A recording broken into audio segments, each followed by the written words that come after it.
A segunda carta de Pedro. Ela é dirigida à mesma rede de igrejas da primeira carta de Pedro, e provavelmente foi escrita no mesmo local em Roma. Pedro se torna ciente do fato de que morrerá em breve.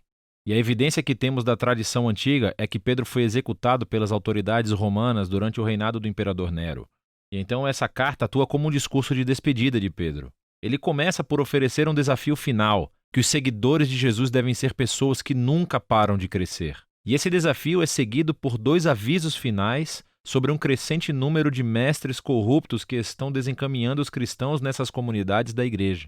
Primeiro, pelo seu modo de vida corrupto, e segundo, pela sua teologia distorcida. Por toda a carta, Pedro combate as acusações feitas por esses mestres contra si próprio e contra os outros apóstolos. E o objetivo de Pedro é reestabelecer a confiança e a ordem para essas comunidades da igreja. Pedro, então, começa lembrando essas igrejas que, através de Jesus, Deus convidou as pessoas a participarem na sua própria natureza divina. Isso é, para partilhar da vida eterna e do amor do próprio Deus, o que é impressionante.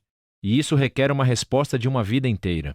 Aceitar essa dádiva significa estabelecer um compromisso para o desenvolvimento dos mesmos traços de caráter que marcam a natureza divina do próprio Deus. Pedro lista aqui 7 que se devem almejar. E a característica final que engloba e completa todos os outros é o amor. O que, segundo Jesus, significa devotar-se ao bem-estar do próximo, não importando o custo ou o retorno.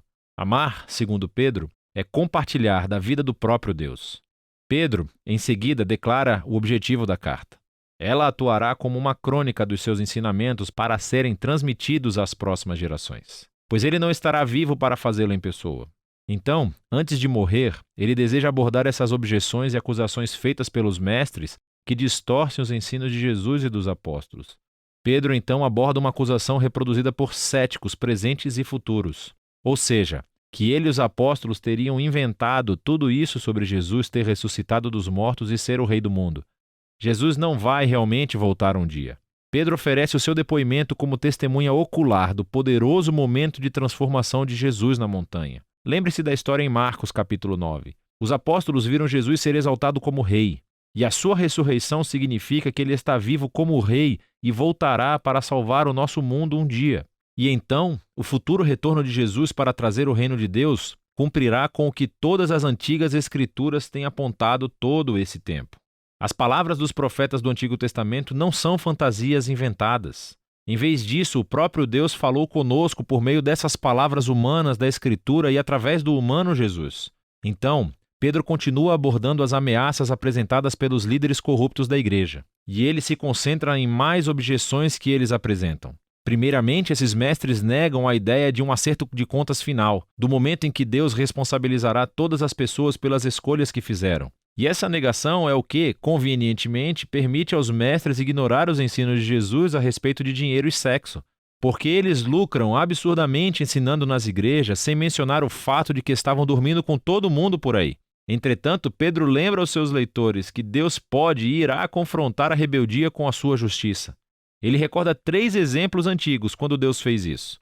Primeiro, ele menciona a história sobre os filhos de Deus em Gênesis 6, como foi interpretado em uma obra judaica popular da época chamada Primeiro Enoque. Primeiro Enoque diz que os filhos de Deus são anjos rebeldes que passaram dos limites e dormiram com mulheres, merecendo assim o julgamento de Deus. Pedro, então, traz à tona as histórias do dilúvio antigo e de Sodoma e Gomorra. Nos 2 casos, ocorreu uma rebelião que levou ao julgamento divino. Contudo, Pedro diz, Deus sempre foi fiel para libertar seu povo e usa a história de Ló como um exemplo.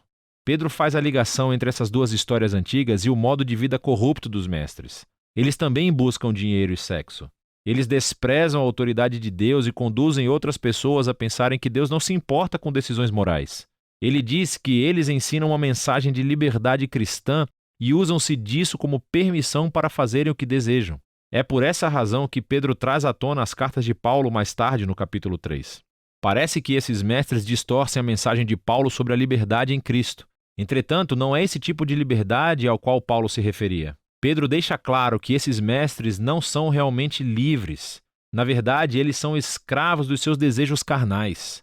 E o fato de serem cristãos torna isso ainda mais trágico, pois conhecer os ensinos de Jesus torna-os duplamente responsáveis. Eles se tornaram exemplos lamentáveis do antigo provérbio sobre o cão que volta ao próprio vômito e sobre um porco lavado que volta à lama. Pedro então aborda a razão pela qual esses mestres estão negando a existência do juízo final. Eles dizem: as gerações do povo de Deus continuam indo e vindo sem sequer terem visto a concretização das suas esperanças. Onde está a promessa de que Jesus retornaria? Pedro responde mostrando o quão acanhada é essa objeção. Olhe à sua volta, ele diz. Olhe para esse notável universo que habitamos. O fato de que existimos indica que em algum momento no passado a palavra de Deus interveio de uma maneira notável para trazer algo do nada e colocar ordem no caos. E ele pode fazê-lo novamente. Então, a verdadeira questão é por que Deus está demorando tanto? Contudo, Pedro relembra-nos que a nossa concepção de tempo é extremamente limitada. As longas extensões de tempo através das quais Deus trabalha não se encaixam perfeitamente no âmbito das nossas vidas tão curtas. Esses longos montantes de tempo são, na verdade, um sinal da paciência de Deus, pois a cada geração é oferecida uma oportunidade para reconhecerem o seu próprio egoísmo, para humilhar-se e arrepender-se perante a generosa graça de Deus. E a graça de Deus trará um fim na história no dia do Senhor. Aqui, Pedro se baseia na poesia profética de Isaías e Sofonias, que descrevem o dia da justiça do Senhor como um fogo devastador. Pedro diz: os céus passarão, e a estoiqueia irá derreter no fogo. Estoiqueia é uma palavra grega para os elementos, que neste caso significa a dissolução do universo material. Ou mais provavelmente se referia aos corpos celestes, em outras palavras, às estrelas. Esse é o significado dessa palavra em Isaías capítulo 34, de onde Pedro faz a citação. E nesse caso, esta frase é uma metáfora sobre o céu ser removido, por assim dizer, diante do Deus que vê tudo. E por isso, Pedro diz que o dia do Senhor resultará na exposição da terra e de todas as suas obras. O objetivo final da justiça devastadora de Deus não é destruir o universo material.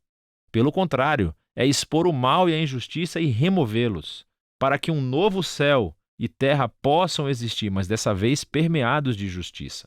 Cheios do amor de Deus e pessoas que conhecem o amor de Deus e amam seus próximos como a si mesmos.